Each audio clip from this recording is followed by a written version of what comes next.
possess a power for good in the world that cannot be estimated.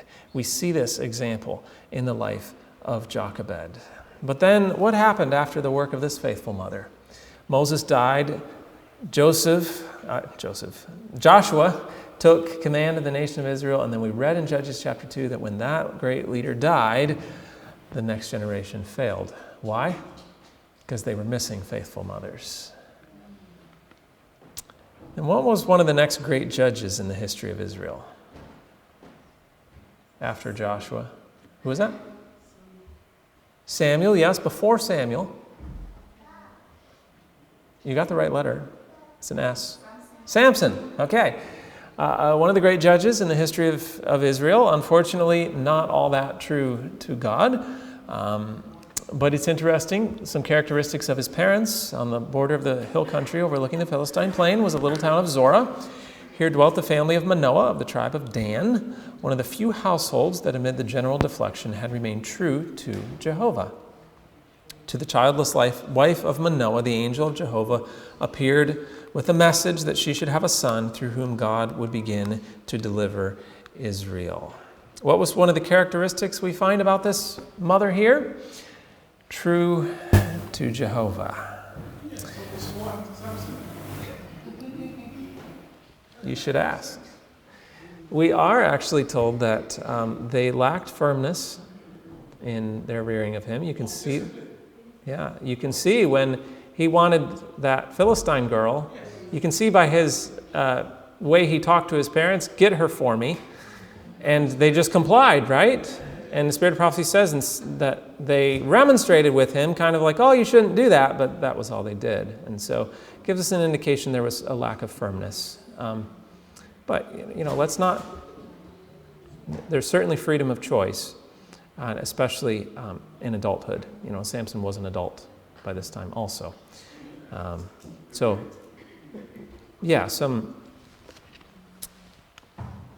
Some unfortunate circumstances, and we live in a world of sin. This stuff happens.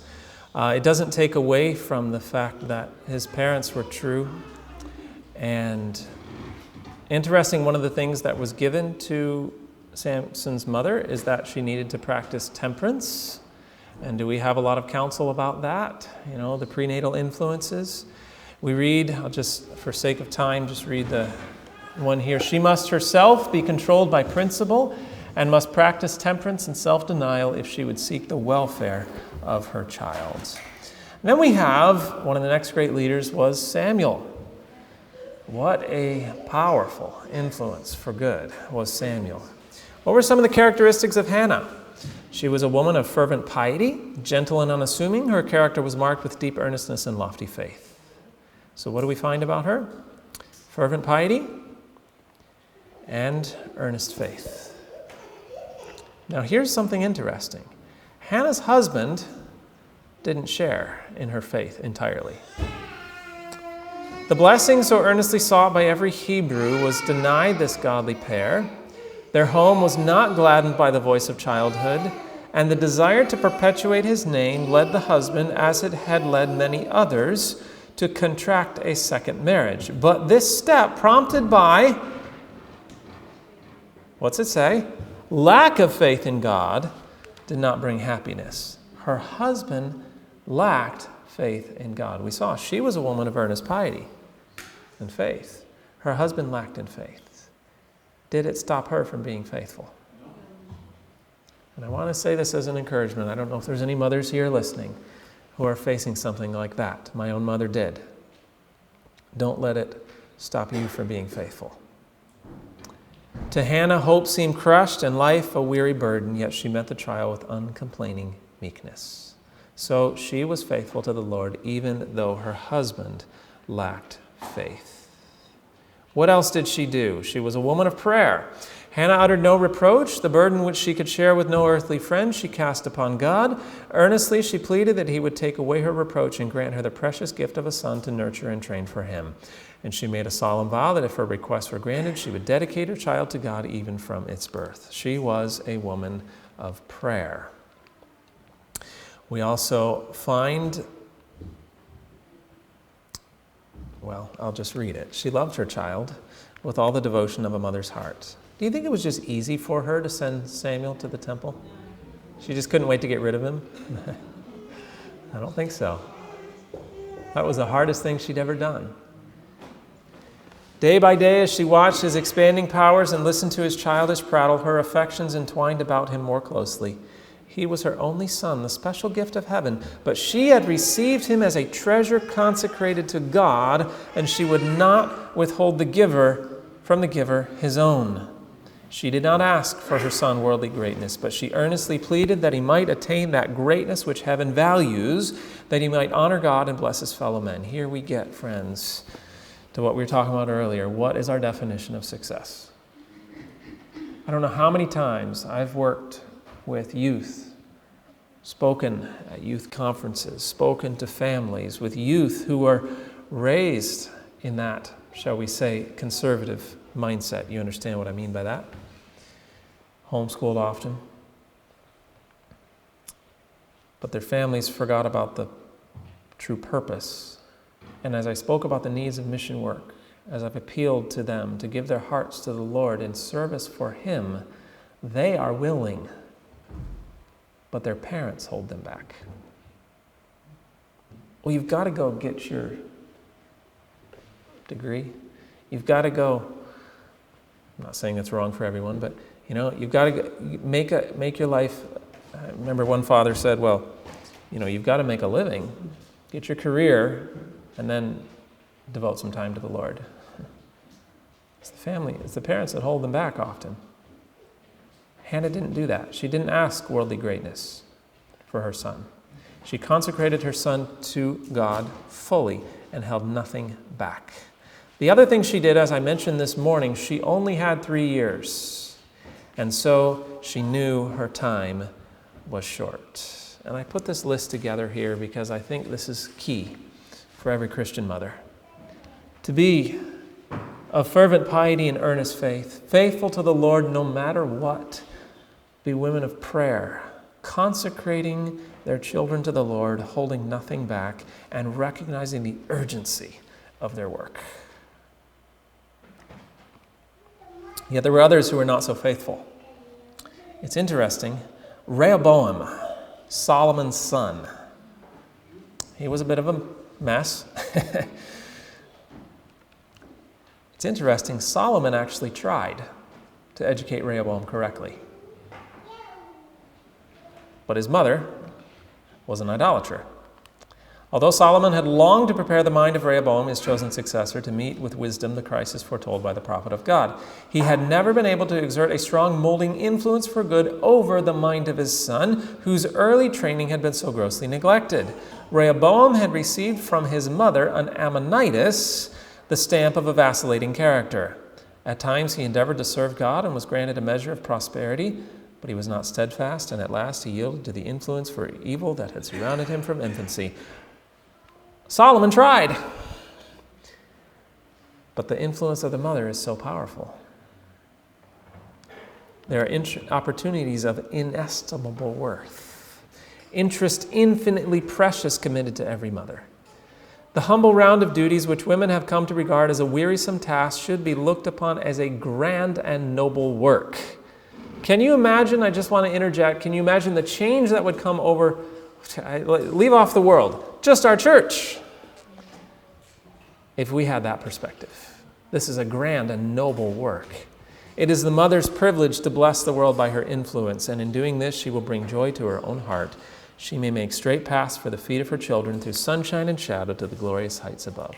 So, let's talk a little bit about the work of a mother. You see, Satan understands its value. And it's been his goal to separate mother and child. He's perfected his plans to demean and diminish the work of the mother today. We see it, right? We see women seeking something supposedly greater. Power, among many things. But Satan didn't start so obviously. What we see today is just the result of a long process. I want to talk some about this process. One of the first things he did was attack through education. I just talked about that. In the early 1800s, a movement, a new ideology began in Prussia along the lines of education. It was to create an educational system that would help create a populace ready to do what they were told for the workforce, and the method it used was to get rid of thinking abilities, right? Make you a reflector rather than a thinker. These ideas then began to be taken by social scientists around the world, and the designers of the U.S. educational system, the British educational system, and many others studied what was going on in Prussia so they could bring it back to their countries. As we've read already, this designeries, like you've got to mold a student so that when he leaves school, he doesn't even want to do anything different than what he's been taught. We saw this steady change in purpose I talked about. Now, I read Bertrand Russell. It is to be expected, I want to read this again because then I want to talk a little bit about something else Bertrand Russell said. It's to be expected that advances in physiology and psychology will give governments much more control over individual mentality than they now have even in totalitarian countries. He's talking about dictatorships, communist countries, things like that. Fichte laid it down that education should aim at destroying free will so that after pupils have left school, they shall be incapable throughout the rest of their lives of thinking or acting otherwise than as their schoolmasters would have wished. What's the goal here? Control, right? And control not only over the body, but over the mind. That's what Satan wanted to accomplish here. To reach this goal, he recognized that something had to go, and that was the family unit. Have we seen an attack on the family unit? Significant attack on the family unit, right? And it's interesting, Bertrand Russell. You see, if you were going to have success in controlling the minds of the youth, you'd need to break the family's influence. And Bertrand Russell recognized this. He stated 4 things that could be done to aid in the process of indoctrinating children. He said, first of all, the influence of the home is an obstacle to the indoctrination of children. It's a what? Obstacle. Not much will be accomplished if indoctrination does not begin before the age of 10. Why do we have free childcare? Repeating things through song was an effective indoctrination method. Now, Bertrand Russell didn't live in the age of social media. But has that tactic number 3 been amped up through media? Making children believe that believing things different from what they are taught is weird and strange. We call that peer pressure. Wonder why Satan wants to get children away from their parents into an environment with children who are just like they are. Because it's hard to be different in that environment. Do we see the intentionality of this attack to break the family? Now, social scientists started taking these ideas. As I said, it's the work of schools to collect little plastic lumps of human dough from private households, shape them on the social meeting board. They said, soon the child will belong less to the state and belong less to the parents and more to the state. Horace Mann said we're entitled to look upon all parents as giving hostages to our cause. God had established the family unit, and Satan was trying to break it. Now, let me just go back, just so you can remember this. Here we go. School was reorganizing. Well, according to this new psychology, beginning around what years? 1880 to 1885. At the exact, well, more or less, at the same time in history, God gave his people a message. God knew what was actually, if you look at the chronology, I don't remember the copyright on the book Christian Education. That would have been one of the early ones, but I believe it was actually just before this. God was actually warning his people, preparing them for the attack that was to be made. What counsel did he give? Bertrand Russell is saying that you're not going to accomplish much if you don't start before the age of 10. And what was the counsel given? Parents should be the only teachers of their children until they have reached the age 8 or 10 years of age. You see what God was doing? He knew the attack that was going to be made, and he was preparing his people. As fast as their minds can comprehend it, the parents should open before them God's great book of nature. The only schoolroom for children until 8 or 10 years of age should be in the open air amid the opening flowers and nature's beautiful scenery and their most familiar textbook, The Treasures of Nature. The same time in history, the battle, and God was preparing his people, trying at least. And I'm going to go on a little tangent here. It's sad, but the first great message we received as a church, 1863, founding of our church, and the great message was received on, who knows? Health reform, exactly. Why? God needed to prepare our minds for later messages. About 9 or 10 years later, the messages on true education were given. About a decade later, righteousness by faith. Those of you who have studied this, you know what happened in 1888. Jesus wanted to come. But because we didn't fully embrace the health message, our minds were not prepared to accept true education. And if we don't follow true education, which is redemption, restoration, transformation, we will not accept righteousness by faith. And as Spirit of Prophecy says, we'll continue to wander in the wilderness many more years. That was my tangent. Back on track. This counsel is now supported by science to an unbelievable degree. This is not expired. It is applicable more than ever today. Let me give you a synopsis of a 3-hour presentation. We understand from brain development that the areas of the brain responsible for academic learning are not developed until around age 8 in girls and 10 in boys. So what did God say?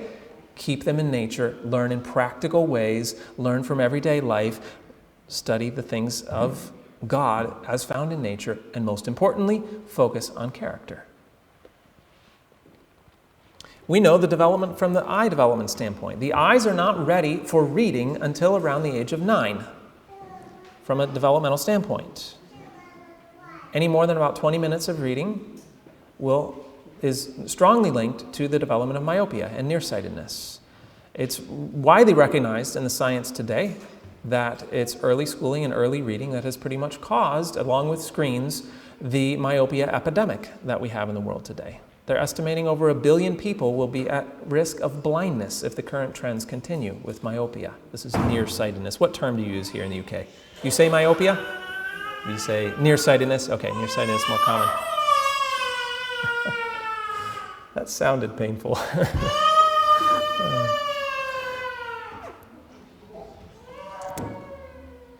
And what was God saying? Spend time in nature, not looking at things up close.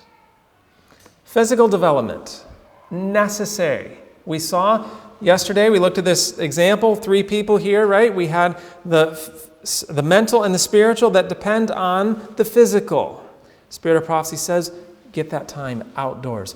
Develop the physical and lay the foundation for later spiritual strength. That should occur in the first 7 years of life. Language development. You ever notice a group of children playing? Are they perfectly quiet? Hardly. What about a little child playing by himself? Often if he's quiet, you start getting worried, actually. He's often talking to himself. Talking a little one. Why? Children actually don't have what's known as inner speech. Inner speech is the ability to internalize concepts and think without having to think out loud. Children literally need to think out loud. They have to talk through what they're thinking. That doesn't develop until around age 8 or so. Put them in a classroom, tell them to be quiet all the time. What are you telling them? What are you doing? You're preventing them from thinking. Emotional development. This has become a huge topic, very important one. We know that the first few years, approximately decade of life, is vital for emotional development, and it occurs best within close relationships within the family. So what is Satan trying to do? Break the emotional bonds, sending them off to school. Socialization abilities. We actually know there's better socialization abilities among children who are socialized within the home rather than in the school. Memory skills. Children have far superior memory skills when we don't actually make them memorize things at an early age from the textbook. And here's a solemn one. The early academic environment has a much, I didn't quite get there. Reading skills. Children who learn reading later have far superior comprehension and fluency. This is supported by a lot of research. And the one I was mentioning a moment ago, it has a greater effect on boys. Have we seen an attack on men? Does Satan want male leadership? Does Satan want male leadership within the home, within the church? No. He's trying to destroy that. ADHD, other attention problems, strongly linked to early schooling. And most importantly, spirituality. And many times we look at this and we focus on what not to do. Oh, don't do the early schooling. But what the Lord was actually telling his people is the world's going to make an attack and try to break the family bonds by getting your children into these indoctrination systems at earlier and earlier age. You have the job, parents, of laying a foundation in character for the first 8 or 10 years of their life. You don't have time for anything else. It's a full-time job. Is it just me, or is it incredible that God gave us this counsel at the same time in history? The early years are now recognized from science as vital for the development of spirituality, cause to affect reasoning, emotion, relationship, behavior management, language, moral understanding, conscience, and character development in the first few years of a child's life. Satan knows this, so he tries to get us distracted on other things at this early age. So the work was being done through education. The work was being done to break up the family, but Satan learned something else. As the school system was seeking to break the family's influence, they began to realize something Satan knew all along, that they wouldn't have much success so long as those maternal bonds stayed strong. I mean, we hear it all the time, right? Some older person who's gone the way of the world, and they'll say, I remember what my mother told me, right? It's a powerful influence, even when not in its ideal setting. It's still a powerful influence. Satan knew that, and he started a new attack on what it meant to be a mother. And for this new attack, he went right back to the place where the ideology of modern schooling began, Germany. Do we have any Germans here? Huh? Someone want to read this one? Yes. Excellent. Way better than I could have pronounced it. And what does it mean? Translate it for us. Well, the German mother and her first child. The German mother and her first child. Yes. This book was published, I don't remember the date. It was in the early days of Hitler's time. Early a couple of decades into the 1900s. It was a bestseller. It went worldwide, with worldwide influence. And this book had some interesting ideas. It said things like, make sure you don't hold your baby too much or you'll spoil them. Have we heard this? It came from this. You need these strict schedules for feeding, for sleeping, and if if it's time to sleep and they don't want to, you just shut the door and let them cry. It was carefully designed to break the connection of mother and child and enabled the school to have greater control. Here, I'll read a quote from the author, Dr. Johanna Harrer. The showering of the child with tenderness can be pernicious and must, in the long run, become effeminate. If he cries out, one should let him cry out. This strengthens the lungs and hardens. Yeah, it will indeed harden. It will harden the heart.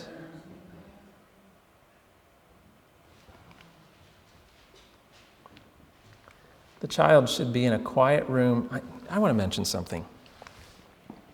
Notice what it says. Become effeminate.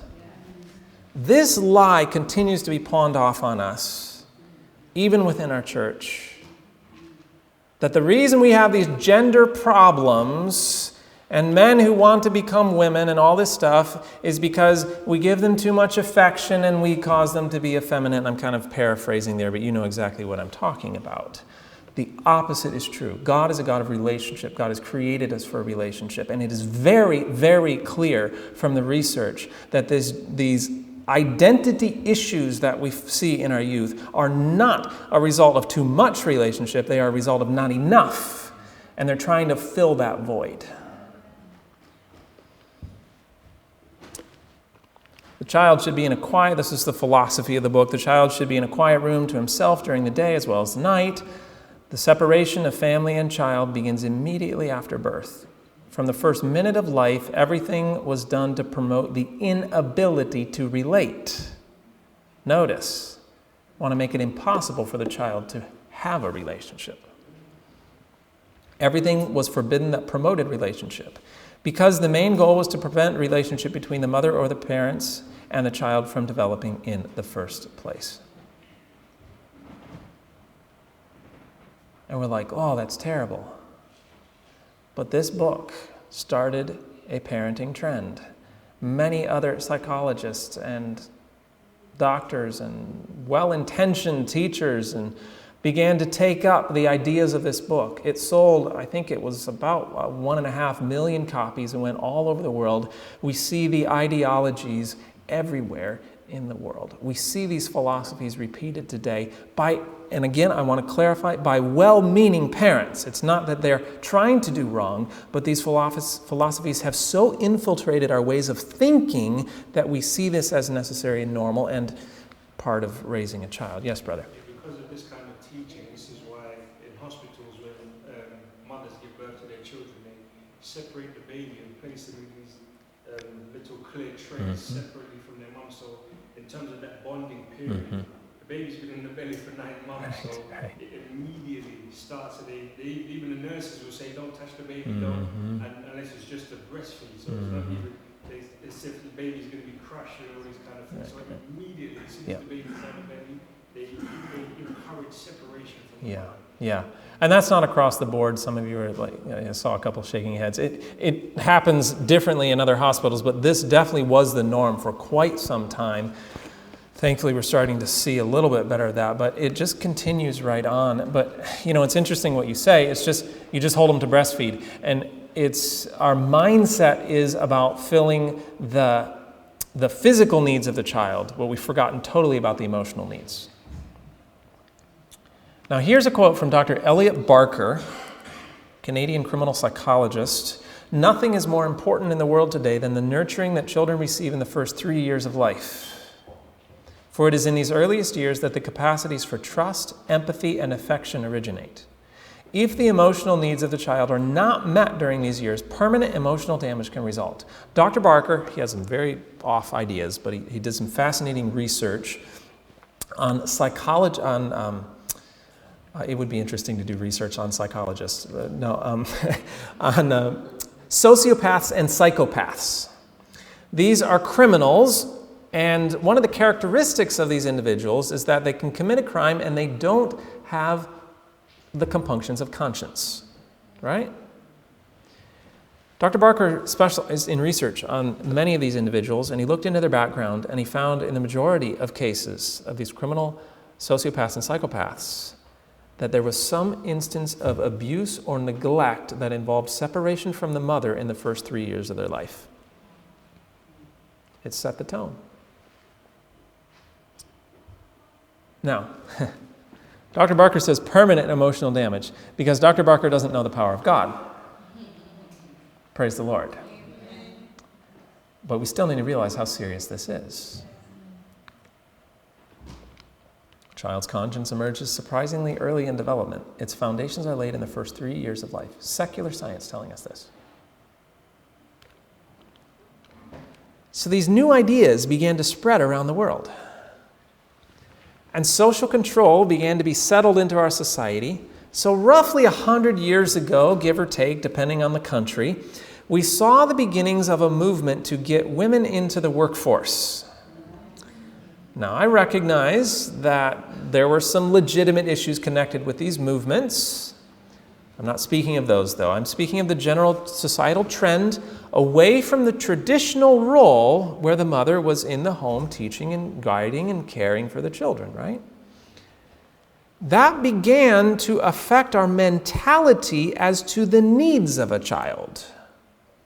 Because mom wasn't there, so we started focusing on the academic needs, the performance of a child, the physical needs, and forgetting all about the emotional needs. Now, of course, as mothers began to enter the workforce, other issues came up, like how do you feed the baby? Nobody had asked that question for 5,900 years. It was obvious how you fed a baby. And there's still, I just have to interject, there's still cultures around the world who have not lost that, and it's beautiful to see. Breastfeeding is God's originally and scientifically proven best method. But again, we have tended now to focus on that as just fulfilling the physical, the dietary needs of the baby, when in reality this was an entire experience that was to mold and shape the emotional needs and connection and character of the child. There's new research coming out on it that is absolutely incredible. And we saw advertisements for formula. I don't know about here, but in the U.S., we had advertisements for formula that would say things like, better than breast milk. How do we think that's even possible?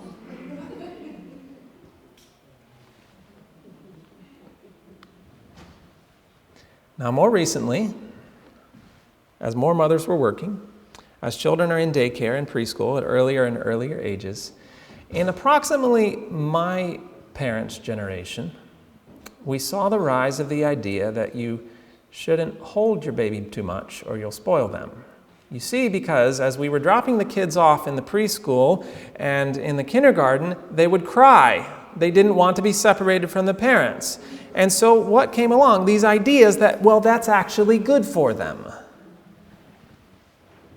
Don't hold them too much, you'll spoil them. Don't comfort them, you'll spoil them. It is, I just state it clearly, it's an absolute myth, developmentally, scientifically, biblically, but it hangs on with tenacity. Well-meaning parents, excellent parents, I'm not being critical. I'm just talking about these ideas that have become so common, but they're excellent parents, but they're just careful because they don't want to spoil the child, and so they don't hold them too much. They're careful about giving too much comfort and, these leaving them to cry methods and stuff like that. Researchers have found that even brief separations of human babies from their mothers can raise a baby's cortisol levels, which is a hormone that can inhibit the growth of neurons. And there's actually a lot of science about this, on maternal separation. Cortisol levels rise pretty quickly when you have a baby that's upset over the separation. He's crying about it.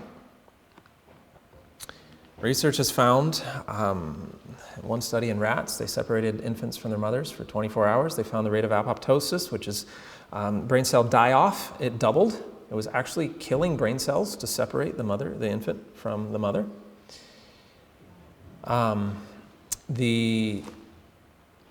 hypothalamus, which is an important area of the brain responsible for a lot of the endocrine system control, the autonomic nervous system, a lot of behavior, metabolism, and growth and development.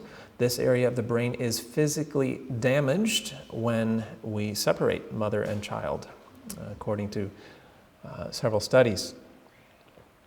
The hippocampus, another important part of the brain responsible for memory and spatial navigation, behavior, and emotion.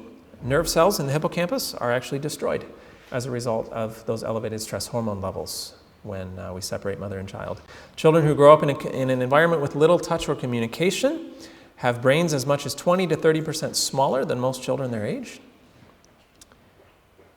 Children with the lowest scores on mental and motor ability tests are the ones with the highest cortisol levels in their blood. And there's a lot more science we could look at, but let me share one last thing. I was in Geneva a while ago, a couple of years ago, and sharing on some of this research, and a gentleman came up and talked to me afterward. He said, I'm a neuroscientist. You know who I'm talking about? Yeah. He said, and I've specialized in research on the anterior cingulate cortex for 14 years. Well, he had my attention because, I've done a little bit of research on it and I understood how important it was. Remember the anterior cingulate cortex we mentioned a few minutes ago? This is the core of the frontal lobe. It's the moral decision-making part of the brain. So I said, yeah, tell me more. He said, well, it's interesting. There's actually a lot of things that damage this part of the brain. He said, but one of the significant ones is maternal separation. I said, wait a minute. Are you telling me that maternal separation is actually damaging the moral decision-making part of the brain? He said, yeah, absolutely. We have an intelligent enemy, don't we? Why the attempt to separate mother and child? He knows it's targeting the moral decision-making part of the brain. Why do we see the decline in morality, in spirituality? There are many factors, of course, but this is a big one. Now, I want to clarify something because I recognize this is a point of confusion for many about the issue of spoiling. Because we've been told that holding the child too much will spoil them and other such related things. Obviously, we don't want to spoil the child, do we? That wouldn't be good either. So how do we know what is healthy? Well, we have needs and we have wants. We all have those. I might want cookies, but I don't need them, right? I do need food, but I don't need cookies. That's just a simple example. But we have wants and we have needs. So supplying all a child's wants, well, that's spoiling them, isn't it? Giving them everything they want. Supplying their needs, now that's not spoiling at all, is it? God created them with needs, and that's the parent's job to supply the needs. So the logical question to ask is, okay, what are a child's needs and what are his wants? You tracking? Yeah. And that's exactly the point here. As a culture, especially as a result of Dr. Hare's book and other individuals, as a culture, we've started to view holding and cuddling and caring and comfort and all those sorts of things as a want of the child. But from a developmental standpoint and from long history of science before this new ideology came out, those sort of things are not wants, they're needs. Supplying them is supplying a child's need, not fulfilling a want that will spoil them. And we need to be very careful to supply a child's needs. This is essential. This is a job God gave parents to do. Rachel Sampson put very well, she said, needs are needs. You can train a child to not have needs. No, I read that wrong. You cannot train a child to not have needs. You can only train her not to express them. The needs remain. Irrespective of whether they are expressed or inhibited, the needs remain. God created needs, and we need to fulfill those. Children need, well, let me read this next one here and I'll get to it. Dr. Gordon Newfield, the key to activating maturation is to take care of the attachment needs of a child. We want them to mature. What do we need to do? Take care of their needs for attachment. To foster independence, we want to first invite dependence. Dr. Newfield has no idea how profound that is, because he doesn't understand this from a Christian perspective. Spirit of Prophecy says we need to have moral independence. How do we have moral independence? It is through dependence upon God. And that's exactly what God wants to create in the family. And we see from a developmental, a scientific perspective, that for a child to be independent, they need, first of all, to experience dependence. I'll give a simple example. We've probably all seen a little child who's with his parents, and he's playing around, 3 years old or whatever, and or maybe even just learning to walk, and he does a little exploring, right? You ever seen this? He goes off, and he looks back to make sure mom and dad are still there, right? And he comes back for a minute. He wants to check and make sure it's a secure place.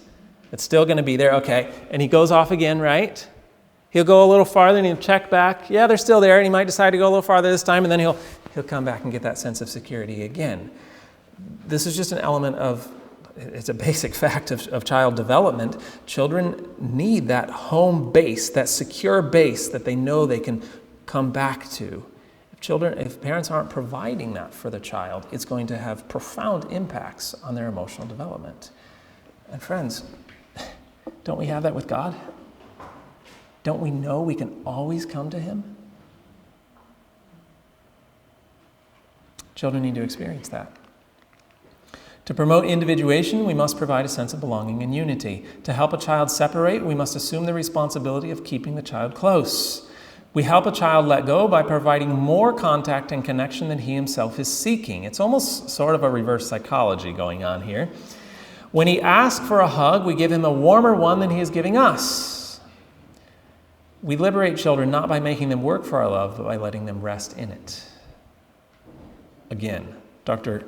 Newfield has no idea how profound that is. Do we have to work for Jesus' love, or can we rest in it? Are we sure? Positive, right? Children need to experience that.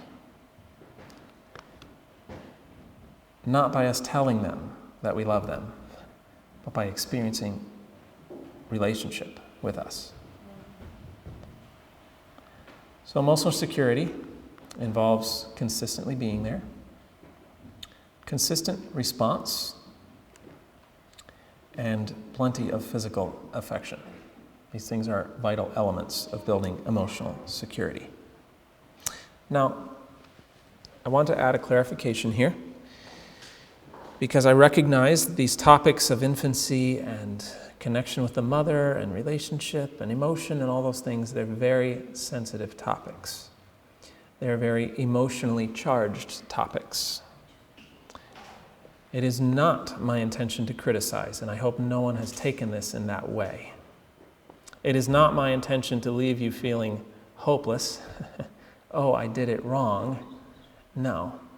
I'm presenting the ideal for parents, young parents, parents-to-be.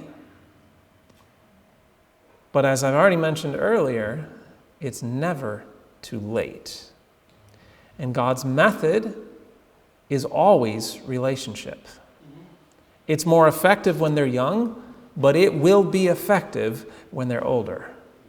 Jesus used it with the disciples. Teachers are to use it with their students. Relationship is the key to opening the heart.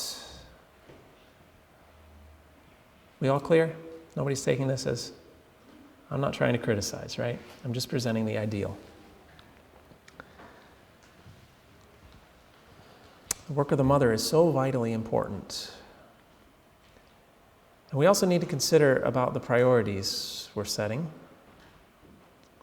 We have a new attack on mothering today. We carry it around in our pockets. And it bothers us every few minutes to try to distract us from our important work. You all know what I'm talking about, right? Those smartphones. Be careful about the influence you're leaving your children and the priorities you're setting before them. You cannot tell them, hey, stop spending so much time on your phone. I said stop spending so much time on your phone. Doesn't work that way, right? The Deuteronomy method is example first. Let me talk just a moment before we finish up about some of the research on just how important mothers are.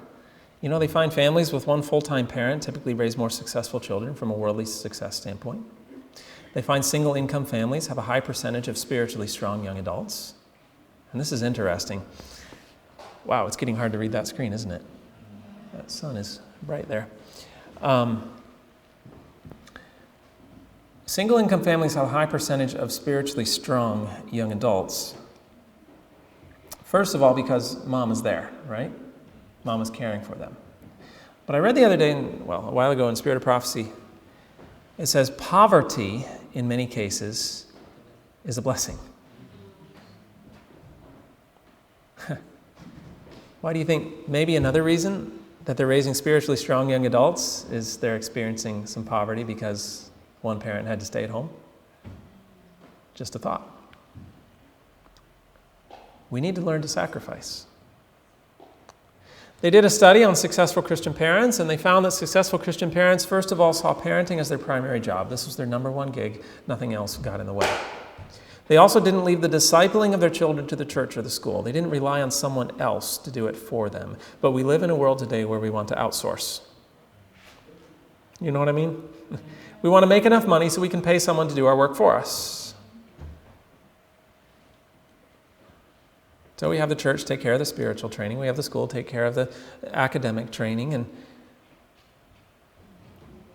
often forget the emotional. Successful Christian parents also accepted that they would be countercultural. I was talking with a family a while ago.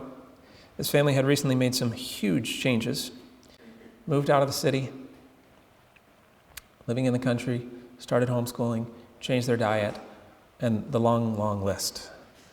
And in the process, they lost most of their old friends because their friends said, well, you guys are just too weird. Can anyone relate? And I was talking with this family. I asked the mom, I said, what would you say to encourage another mother in this situation who just feels a little bit alone? No support. Her friends think she's weird. She said, well, I'll be honest, it was really hard at first, but I've reached a point where I guess I just like being weird. I said, you what? You like being weird? She goes, no, I don't really mean I like being weird, but I mean this. I've learned that I'm doing what God wants me to do. So according to God, I'm normal. And so if according to God I'm normal, but my friends think I'm weird, then I just like being weird. I said, that is the perspective we need to take. We need to learn to look at things from God's perspective and not from our friends' perspective.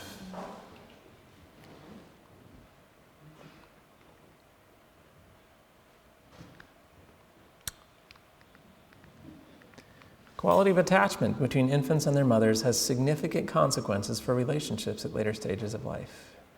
This is going to affect them. This is a statement I was mentioning earlier. Young hearts yearn for sympathy and tenderness, and if they do not obtain it from their parents, they will seek it from sources that may endanger both mind and morals. I want to reiterate, God created us for relationship. If our children don't experience it, they'll go looking for it. I don't know about you, but I think it's just best we give it to them in the home. And again, start now. It doesn't matter the age. Opportunities of inestimable worth, interest, infinitely precious are committed to every mother. How much is inestimable? You're like, what kind of question is that? You can't put a value on it, right? They actually tried. They did an assessment of a mother's work, took all the things that she did, took the salary for them, added it up, Let's just say mothers are the most underpaid people on the planet. But they could estimate it because they were looking at physical things, material things. It's inestimable if you're looking at the worth of a soul. The tenderest earthly ties between the mother and her child. The child is more readily impressed by the life and example of the mother than by that of the father, for a stronger and more tender bond of union unites them. It's another trend we've seen, and I want to be careful in how I say this because the father's work is absolutely vital. Don't get me wrong. But we've seen a trend to get dads super involved in carrying the baby everywhere. This is sort of a recent thing. I don't know how much it's influence over here. It's definitely around in the U.S. Certainly dad should be involved. But if you study this out from the spirit of prophecy, dad should be more involved in helping mom do her job in the early years of life because the mother has a stronger influence in those years. As the child grows, then the father starts to play more and more of a role, especially in later childhood and young adulthood. Both are vitally important, but in the early years, the mother plays a really critical role.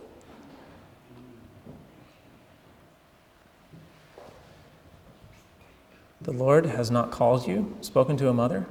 The Lord has not called you to neglect your home and your husband and children. He never works this way, and he never will. Never for a moment suppose that God has given you a work that will necessitate a separation from your precious little flock. Now here's an amazing one. The mother who trains her children for Christ is as truly working for God as the minister in the pulpit.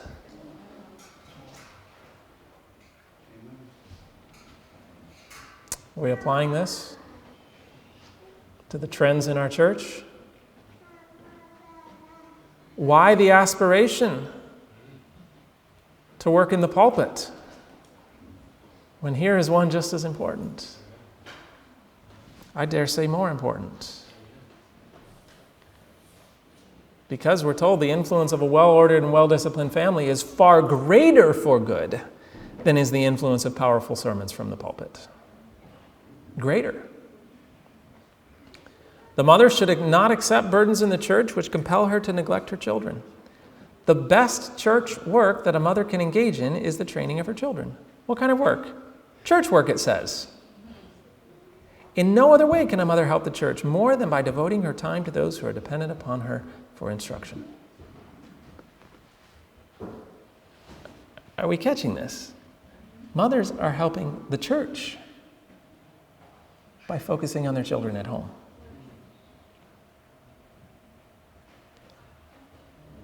And my favorite, the king upon his throne has no higher work than has the mother. She has in her power the molding of her children's characters that they may be fitted for the higher immortal life. A child could not ask for a higher mission, for in doing this work she is doing service for God. Let her only realize the high character of her task, and it will inspire her with courage. Let her realize the worth of her work and put on the whole armor of God, that she may resist the temptation to conform to the world's standard. Her work is for time and for eternity. Mothers, maybe you wish you could just go be an angel because it'd be a lot easier. If you could, you would ask to go be a mother again, because an angel could not ask for a higher calling. The world could do without kings, but not without mothers. And I want us to understand just how important, just to what level of authority a mother has. I talked about Jochebed earlier, Moses' mother. In Hebrews, for sake of time, I won't turn there. Hebrews chapter 11, the faith chapter, talks about Jochebed. Did you know that? And one of the characteristics of Jochebed is that she feared not the king's commandment.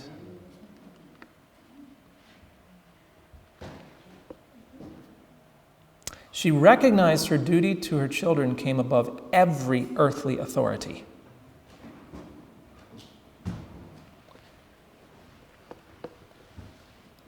Jesus said, "Render unto Caesar the things that are Caesar's, and unto God the things that are God's."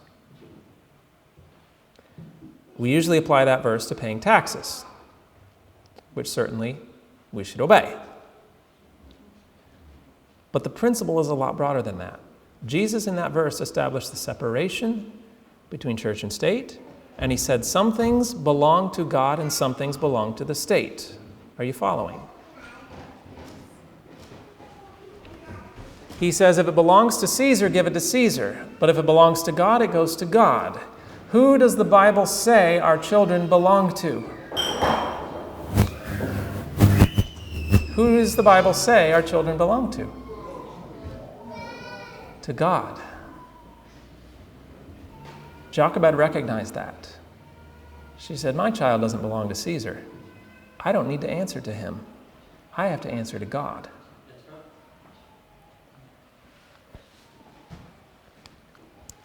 We're accountable to the Lord for how we raise our children. While certainly we should do everything in our power to live at peace with all men, to comply with the laws of the land, we need to recognize the mother's work is above earthly governments.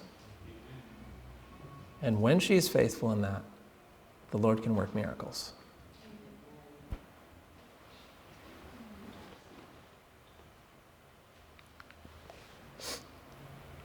I know I'm on recording, so I'll be careful what I say, but if you want to talk to me more later, you're welcome to. When the judgment shall sit, and the book shall be opened, when the well done of the great judge is pronounced, and the crown of immortal glory is placed upon the brow of the victor, many will raise their crowns in sight of the assembled universe, and pointing to their mother, say, she made me all I am through the grace of God. Her instruction, her prayers have been blessed to my eternal salvation. Can you find anything more important than this?